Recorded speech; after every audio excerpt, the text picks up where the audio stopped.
Michael Jackson was at the peak of Jackson 5 fame when he met James Brown backstage. "Mr. Brown, I want to be as good as you," Michael said. Brown smiled sadly and replied, "No, you don't, kid. You don't want what I have." What Brown revealed in the next 15 minutes about the cost of greatness made young Michael sob uncontrollably and changed how he approached his entire life. It was November 1971 at the Apollo Theater in Harlem. The Jackson 5 had just finished their set, and the crowd was still screaming for more. 13-year-old Michael Jackson was backstage, drenched in sweat, his afro perfectly shaped, his sequined vest still sparkling under the harsh backstage lights. His brothers were celebrating another successful show, but Michael stood apart, watching through a crack in the curtain as the stagehands prepared for the next act. That next act was James Brown. Michael had idolized Brown for as long as he could remember. He'd studied every move, every spin, every slide. He'd watched the 1964 TAMI show film so many times he'd worn out the reel. When he practiced at home, he wasn't trying to move like Michael Jackson. He was trying to move like James Brown, and tonight, he was going to meet him.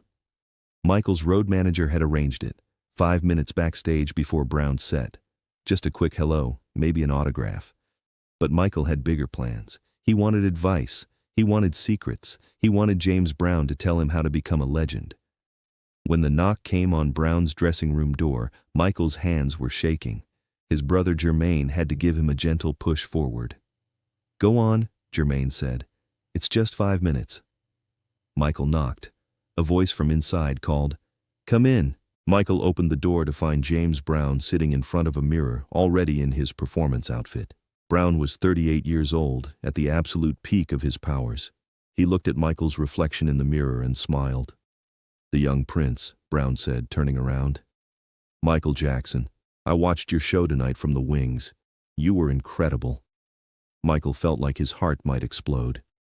"You watched me?" "Every second. You've got something special, kid. Real special." Brown gestured to a chair. "Sit down. Your manager said you wanted to meet me." Michael sat, trying to find his voice. Up close, Brown looked different than he did on stage. Older, tired. There were lines around his eyes that the stage lights hid. "Mr. Brown," Michael finally managed, "I want to be as good as you. I practice your moves every day. I study everything you do. But I need to know, how do you do it? How do you become the greatest?" Brown's smile faded. He studied Michael for a long moment with an expression that Michael couldn't quite read. Then Brown said something Michael didn't expect. "No, you don't, kid." "What?" "You don't want to be as good as me. You don't want what I have." Michael was confused. "But you're James Brown. You're the godfather of soul. You're the hardest working man in show business. Everyone wants to be you." Brown stood up and walked to the small window in his dressing room.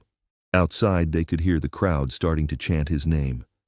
"You know how many shows I did last year, Michael?" "No, sir." 334. That's almost every single day of the year. You know how many days I spent with my family? Maybe 20.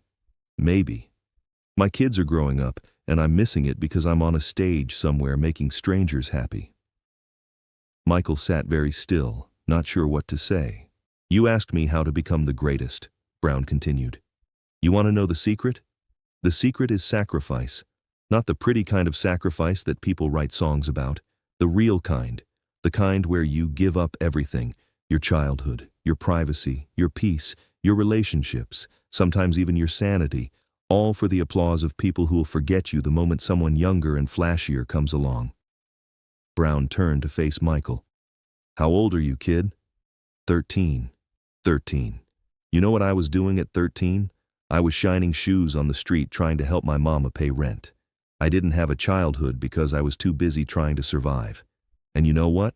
Neither do you. You're 13 years old, but you're working like you're 30. You're performing, recording, doing interviews. When do you play? When do you just get to be a kid? Michael felt his throat tightening. "I don't mind working. I love performing. I know you do, so did I, but loving it doesn't mean it's not stealing from you." Brown sat back down, this time in the chair next to Michael. Let me tell you what being the greatest really means. It means every morning you wake up, and the first thing you think about is whether you were good enough yesterday. It means you can't eat a meal without thinking about how it'll affect your weight, your energy, your performance. It means every relationship you have is complicated by whether people love you or love what you can do for them. Brown's voice grew quieter. It means being lonely in rooms full of people. It means having a million fans and no real friends because everyone wants something from you. It means going to bed exhausted and waking up knowing you have to be perfect again tomorrow because the moment you're not perfect, they'll start looking for your replacement. Michael's eyes were starting to water, but he tried to hold it together. You want to know the worst part? Brown asked. The worst part is that you can't stop. Even when you're tired, even when you're hurt, even when you're sick, you can't stop. Because there are band members depending on you for their salary. There are promoters who've sold tickets. There are record executives who've invested in you. There are fans who saved up money to see you. So you perform even when every bone in your body is screaming to rest. You smile even when you want to cry. You give everything you have until there's nothing left, and then you give more. A tear rolled down Michael's cheek, then another. Brown noticed but kept talking. I see you up there, Michael. And you know what scares me? You're already perfect. At 13 years old, you're hitting every note, every move, every moment with the precision of someone who's been doing this for 30 years, and that terrifies me. Because if you're already this good, what are you going to be like at 20, at 30? How much more are you going to sacrifice to be even better? But isn't that what it takes? Michael asked, his voice breaking. Isn't that what you have to do to be great? Brown reached out and put his hand on Michael's shoulder. That's what I did. But that doesn't mean it's the only way, and that doesn't mean it was right. You're James Brown, Michael said. Everyone loves you. They love James Brown the performer. They don't know James Brown the man. Hell, sometimes I don't even know him anymore. I've been performing for so long that I've forgotten who I am when I'm not on stage. Brown stood up and walked to his mirror, looking at his reflection. You know what I see when I look in this mirror? I see a character I've been playing for so long that he's taken over. James Brown isn't a person anymore. He's a brand, a product, a machine that has to keep running because too many people depend on it. He turned back to Michael. Is that what you want? Because if you keep going the way you're going, perfect, driven, never satisfied, that's where you're headed. You'll be the greatest performer the world has ever seen, but you'll lose Michael Jackson, the person, along the way. Michael was openly crying now, tears streaming down his face. Everything Brown was saying hit him like a physical blow because deep down, Michael already knew it was true. He already felt the loneliness. He already felt the pressure. He already felt himself disappearing beneath the expectations of everyone around him. What do I do? Michael whispered. Brown sat back down and looked at him with genuine compassion. You remember who you are. You hold on to Michael Jackson the person, even while you're being Michael Jackson the performer. You set boundaries. You say no sometimes, even when everyone expects you to say yes. You take care of yourself, not just your voice and your body, but your soul, your heart, your humanity. But what if I'm not as good if I do that? What if I lose the edge? Brown smiled, but it was the saddest smile Michael had ever seen. Then you lose the edge, but you keep yourself. And in the end, kid, keeping yourself is more important than being the greatest. Trust me, I'm the greatest, and I'd trade it all for 1 week where I could just be James without the Brown, 1 week where I didn't have to be perfect, 1 week where I could rest without feeling guilty. There was a knock on the door. Mr. Brown, 5 minutes to showtime. Brown called back, Thank you. Then he looked at Michael. I have to go be James Brown now, have to put on the cape and the moves and give those people out there the show they paid for, and I'll do it perfectly because that's what I do. But when you leave this room, I want you to think about what I said. Don't just chase being the greatest. Chase being whole. Chase being happy. Chase being human. Michael wiped his eyes. Thank you, Mr. Brown. Call me James. Thank you, James. Brown pulled Michael into a hug. You're going to be incredible, kid. More incredible than me, more incredible than anyone. But please, please don't lose yourself along the way. Promise me that. I promise, Michael said, though he wasn't sure if it was a promise he could keep. Brown walked to the door, then turned back one more time. "And Michael, when you get older, when some young kid comes to you asking how to be the greatest, tell them the truth. Don't let them make the same mistakes we made." Michael watched James Brown walk out of that dressing room and transform.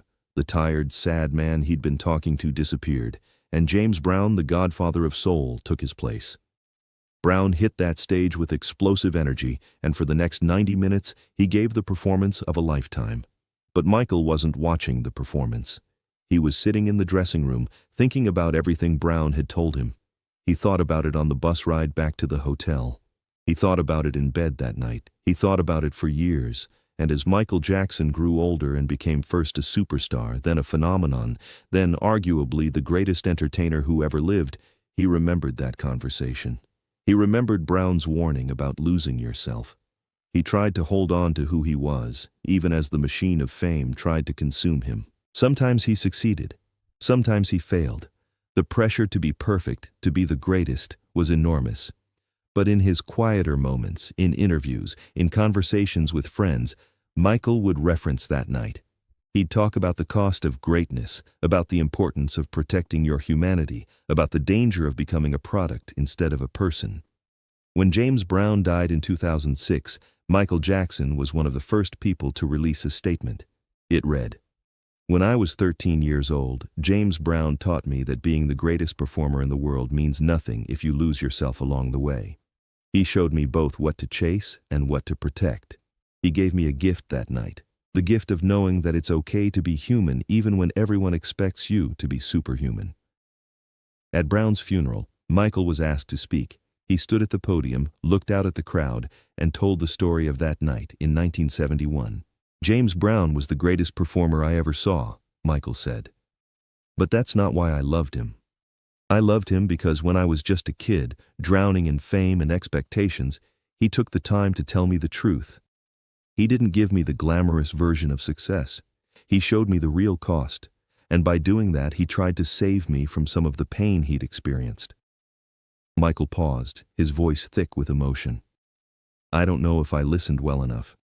I don't know if I protected myself the way he told me to.